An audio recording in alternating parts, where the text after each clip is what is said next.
చిరంజీవి, మోహన్ బాబు కుమారులే కాదు, ఎవరైనా కూడా హీరోలు అవ్వచ్చు, అవ్వాలి అని చెప్పేసి మనోజ్ గారు చెప్పినటువంటి వీడియో ఇప్పుడు సోషల్ మీడియాలో చక్కర్లు కొడుతోంది. ఎందుకంటే ఇలాంటి మాటలు ఇప్పటి వరకు ఏ ఒక్క హీరో కూడా ఎక్కడా కూడా చెప్పలేదు. మరి అంటే ఏ సందర్భంలో చెప్పాడు? అందరూ కూడా ఎందుకు కనెక్ట్ అవుతున్నారు? సో 'మిరాయి' సినిమా రిలీజ్ అయ్యి బ్లాక్ బస్టర్ కొట్టి సక్సెస్ మీట్లు కూడా జరుపుకుంటుంది అనమాట. అయితే విజయవాడలో ఏర్పాటు చేసిన సక్సెస్ మీట్లో అయితే మంచు మనోజ్ గారు చాలా ఎమోషనల్గా మాట్లాడారు. సో అక్కడ స్టేజ్ పైన అందరి గురించి చెప్తూ, మూవీ టీం గురించి చెప్తూ, సో రీసెంట్గా 'లిటిల్ హార్ట్స్' అనే సినిమా వచ్చింది. మౌలి యూట్యూబ్ నుంచి వచ్చి ఎంతో సక్సెస్ అయ్యాడు. అతనికి నా సపోర్ట్ ఎప్పుడూ ఉంటుంది. తను ఒకవేళ నా దగ్గరికి వచ్చి విలన్ క్యారెక్టర్ చేయాలన్నా, అలాగే ఇంకేదైనా క్యారెక్టర్ చేయాలన్నా కూడా నేను సపోర్ట్ చేస్తాను తమ్ముడు అని చెప్పి అతను చెప్పడం జరిగింది. అట్లానే ఈ మధ్యన 'మిరాయి' హిట్ అయింది, 'కిష్కింధాపురి' హిట్ అయింది. ఒకే రోజు 2 సినిమాలు వచ్చినా హిట్ అవుతాయి అని కూడా మన వాళ్ళు నిరూపిస్తున్నారు. అంటే మంచి సినిమా తీస్తే ఆడియన్స్ ఎప్పుడూ వస్తారు. సో విశ్వప్రసాద్ గారు వెనకాడకుండా ఖర్చు పెట్టారు 'మిరాయి' కోసం. సో ఆల్రెడీ 'భైరవంతో' కంబ్యాక్ ఇచ్చి 'మిరాయితో' సూపర్ హిట్ అయితే అందుకున్నారు మంచు మనోజ్ గారు.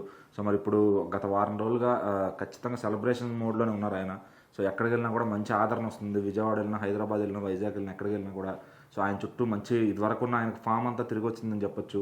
సో నెక్స్ట్ 'డేవిడ్ రెడ్డి' అనే సినిమాతో ఆయన రెడీగా ఉన్నారనమాట. అది ఈ సంవత్సరం వస్తుందో నెక్స్ట్ ఇయర్ వస్తుందో తెలియదు, కానీ షూటింగ్ దశలో అయితే ఉంది. సో మంచి కంబ్యాక్ వచ్చిందని అనుకోవచ్చు. వాళ్ళ మదర్ కూడా వచ్చారు సినిమా చూడటానికి. వాళ్ళ సిస్టర్ మంచులక్ష్మి గారు అందరితో ఫ్యామిలీతో సినిమా చూశాను, మా పిల్లలకు కూడా చాలా బాగా నచ్చింది నా క్యారెక్టర్ అని చెప్పి ఆయన చెప్పడం జరిగింది. సో ఇక్కడ ఏంటంటే చిరంజీవి కొడుకు, మోహన్ బాబు కొడుకే కాదు, ఎవరన్నా ఇండస్ట్రీకి రావచ్చు. సో మంచి కంటెంట్ ఉంటే అందరి సపోర్ట్ ఉంటుంది. సో నేను కూడా ఎవరి కోసం నిలబడతాననే విధంగా ఆయన చెప్పడం జరిగిందనమాట.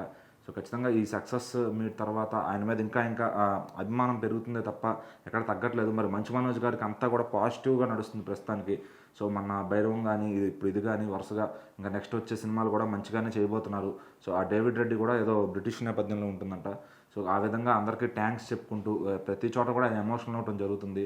సో మరి ఆయన లాస్ అయిన ఈ 10 ఏళ్ళలో దాదాపు 10 ఏళ్ళు గ్యాప్ వచ్చినట్టుంది. ఈ 10 ఏళ్ళలో లాస్ అయిందంతా కూడా ఆయన తిరిగి తెచ్చుకున్నారన్నట్టే కనపడుతుంది.